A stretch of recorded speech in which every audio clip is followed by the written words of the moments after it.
Déployé par le gouvernement dans le cadre de France Relance, le dispositif Un jeune, une solution en Meuse vise à offrir une solution professionnelle à chaque jeune. Aide à l'embauche, formation, aide financière, accompagnement. Plus d'informations auprès de votre mission locale ou de votre agence Pôle emploi. Pour vos portails et garde-corps, faites le choix de Finalu Clos 2000. Votre spécialiste depuis plus de 25 ans, zone artisanale de la tannerie à Ancerville. Contactez-nous pour vos études et rénovations 03 29 75 22 25 ou sur clos2000.fr. Ouvert du lundi au vendredi et le samedi sur rendez-vous. L'écrivain meusien Patrick Lagneau a sorti ses 2 derniers ouvrages cet été, nous l'avons rencontré. Une ancienne déportée et rescapée des camps de concentration témoigne au mémorial Charles de Gaulle. La commune de Chancenay a laissé place ce vendredi à son tout premier marché de Noël.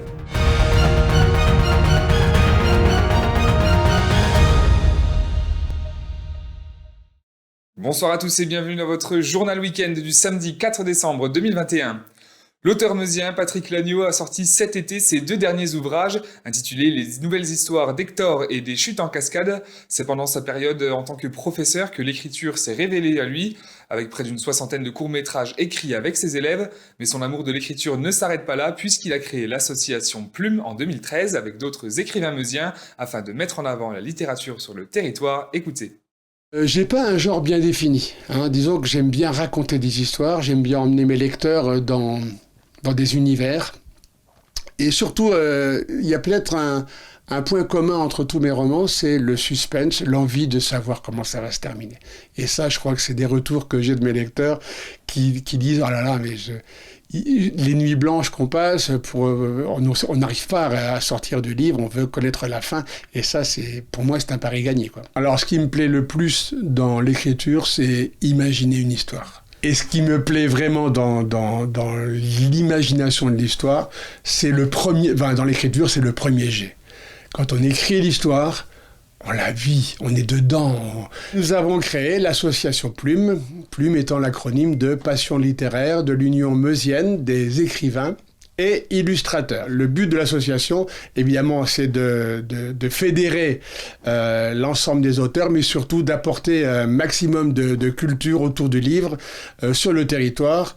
C'est la raison pour laquelle aujourd'hui, quand on fait nos 4 salons saisonniers, les auteurs qui le souhaitent, qui peuvent, interviennent dans les écoles, dans les maisons de retraite, dans les centres socioculturels, pour parler d'écriture, pour parler de lecture, etc., pour parler du métier, en fin de compte. Un mot quand même par rapport à l'écriture. Quel pied! Et merci à Lina Tran pour les images.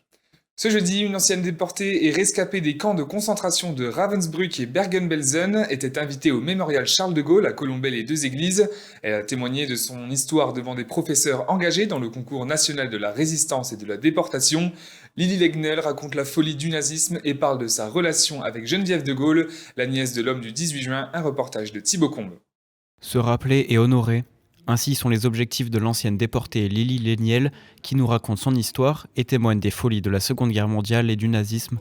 Au mémorial Charles de Gaulle, Madame Legnel était invitée à témoigner devant de nombreux professeurs. Nous avons eu l'opportunité, grâce au concours de l'association pour des amis de la Fondation pour la mémoire de la déportation, la délégation auboise, et grâce à cette association, nous avons pu entrer en contact avec Madame Lily Legnel, qui en fait témoigne dans l'univers scolaire pour raconter son expérience. Lily Legnel témoigne durant 2 heures et parle de sa déportation, de la vie au camp, de sa mère et de sa vie d'aujourd'hui. Proche de Geneviève de Gaulle, elle est fière d'être au mémorial de son oncle. Ah oui, écoutez, c'est un moment exceptionnel. Je n'y suis jamais venue ici. C'est un lieu magique et c'est important que ce témoignage ait lieu dans ce site merveilleux. Et je ne peux qu'en garder un souvenir, un grand souvenir que je n'oublierai pas de sitôt.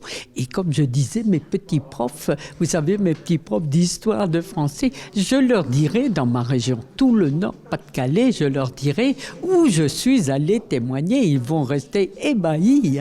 Une opportunité exceptionnelle pour transmettre une histoire unique. Madame Legnel a bouleversé l'auditoire et touché les étudiants. Mais l'idée, c'était aussi de permettre à tous les collègues professeurs d'histoire-géographie de découvrir des choses peut-être qui étaient un peu moins connues, Par exemple, le parcours de Geneviève de Gaulle, qui est à connecter avec le parcours de Madame Léniel, ce qui permet comme ça de faire le lien entre résistance, déportation, motivation de la déportation de certaines personnes, déportation à caractère racial ou pour opposition directe au régime nazi pendant la période de la Seconde Guerre mondiale. Aujourd'hui, elle est heureuse de témoigner et est aussi touchée par les retours qui lui sont faits. Une histoire inexplicable qui restera gravée dans sa mémoire. Et passons maintenant à notre chiffre du jour qui s'élève à 110 000 €. Il s'agit de la somme attribuée cette année aux festivités de Noël par la ville de Saint-Dizier, soit 15% de plus que l'année précédente.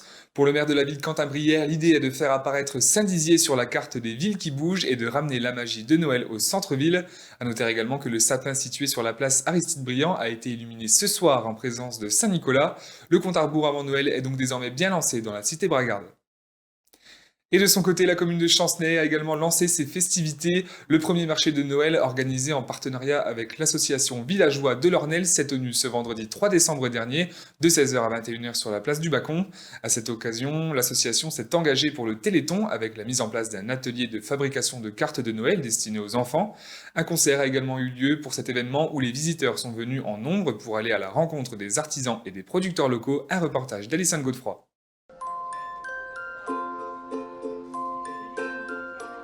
La chaleur n'était pas au rendez-vous, mais la magie de Noël était bel et bien là, hier, à Chancenay. Ce marché de Noël était organisé par l'association Les Villageois de l'Ornel et c'était leur tout premier. On voulait proposer un truc un peu festif aux habitants parce que ça fait 2 ans qu'il n'y a plus grand chose dans le village. Pour privilégier aussi l'économie locale, le circuit court. On a plein de savoir-faire autour de nous et qui sont peu connus ou peu exploités. Donc voilà, c'est un moyen de leur rendre hommage aujourd'hui. Ce marché proposait du fait main par des artisans et des producteurs locaux. Les exposants ont proposé des articles zéro déchet, mais aussi de la décoration, de la bière, du miel ou encore du café. L'objectif, proposer aux habitants un marché de Noël traditionnel. Alors le Scarabée Vert, c'est une boutique de création zéro déchet, donc pour réduire les déchets dans la cuisine. C'est des créations textiles, du coup aussi pour les bébés, pour les enfants, pour la cuisine, c'est vraiment pour but de réduire les déchets dans la maison. Tout, des bonnets, des porte-clés, des sucres d'orge pour mettre dans le sapin, des tours de cou, pas mal de choses. Il y a des cartes, des boules, on a fait beaucoup pour Noël, quoi. Là, vous voyez, je pense que les gens, même s'il fait froid, ils sont heureux de se retrouver parce que ça fait très longtemps qu'on n'a pas pu le faire. Le but, c'est de se réunir, d'être ensemble. De passer un bon moment, voilà. Convivialité, de partage. En plus de ce marché, l'association Les Villageois de l'Ornel ont mis en place un atelier ainsi qu'une tombola en faveur du Téléthon. Et voilà, c'est la fin de cette édition. Merci à tous de l'avoir suivi. Dans un instant, vos prévisions météo de demain présentées par Alison Godefroy. Très belle soirée à tous. Toute l'actualité qui vous concerne, à voir et ou à revoir, dès maintenant sur puissancetélévision.fr et sur notre application mobile.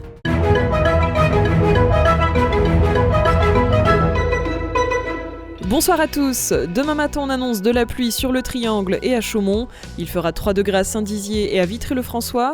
Pour l'après-midi, pas d'évolution. Côté température, elles seront comprises entre 3 et 5 degrés.